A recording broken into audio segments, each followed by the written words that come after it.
It's been 1 year since 27 boys and 15 staff were abducted from their hostels in Government Science College, Kagara in Niger State. Chenemi Bamaiyi reports that many communities in the state are not spared by banditry. Abdullahi, along with 26 other boys and their teachers, remember how they were abducted from their dormitories. They said it was just like yesterday, and though they are safe now, but the trauma still haunts them. We were sleeping that night when they came in and woke us and rounded us up. They collected our valuables and marched us into the bush. They took us outside alongside with other staffs. They assembled us at one of the staff's front house. So they asked us, where is the student hostel? We said, this is not a student hostel. They now picked 2 of the staffs to take them to the student hostel.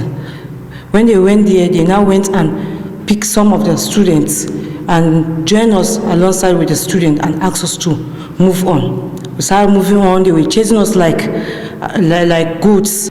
I'm just trying to cope with that situation. Sometimes I normally dream of them. I remember even last week I had a dream that they are coming to pick me again. Their abduction sparked wide-range sympathy in Nigeria and across the globe, unsettling the state government.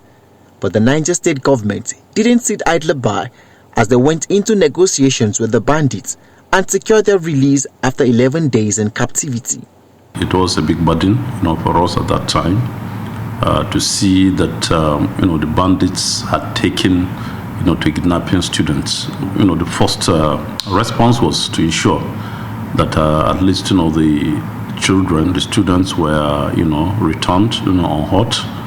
We're lucky that was the case, but you recall also that we lost 1 student who was shot during the process of the abduction. This incident has no doubt affected school enrollment in the affected regions.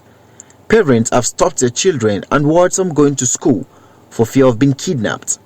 The Niger state government says it is taking measures to ensure that children get access to education in any way possible while it continues to tackle the bandits. Kagara issue was quite traumatic, and if you have followed our events, after the kidnap, when the students were actually released, and some of the staffs that were actually kidnapped, the Ministry of Education, in collaboration with UNICEF, actually did a psychosocial support for both the students and the staff who were involved in the kidnap.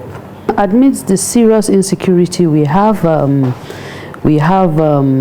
number of schools that were actually deboarded, and so what we're able to do at the moment is we have about 27 of our boarding schools have been closed down. We have about 25 that are still operational. In these communities where we have schools that have been closed down, we have actually asked some of these students to go back to their communities and actually school in their schools in their communities. So in our affected areas, or like in some of our totally closed down schools, children are still going to school in schools in their communities. We also initiated what we call community-based security committees, apart from the fact that all the school principals, schools heads were also sensitized on security in terms of how they can gather intelligence, how they should be able to respond to security threats, and of course they should not take anything lightly when it comes to security. But things have not been the same for Abdullahi, who dreams of becoming a doctor in future so he could save lives, and for his mother, she needs help for him to further his education. Prefer schooling over there than here. Over there, I could continue reading after school hours, but here, when I get back from school, I have to engage in domestic chores, and it cuts down my reading time. We are fine now. But within the first 2 months after the incident occurred, we were overwhelmed by the trauma. I need help concerning his education. I will be grateful if he gets a scholarship to further his education so as to ease our burden. As bandits continue to unsettle the peace of most communities in Niger State, the worst hit local government areas being Munya, Shiroro, Rafi and Mariga, the residents want security of life and property fully protected. Education is one of the sectors that have been greatly affected by the insecurity bedeviling some parts of Niger State.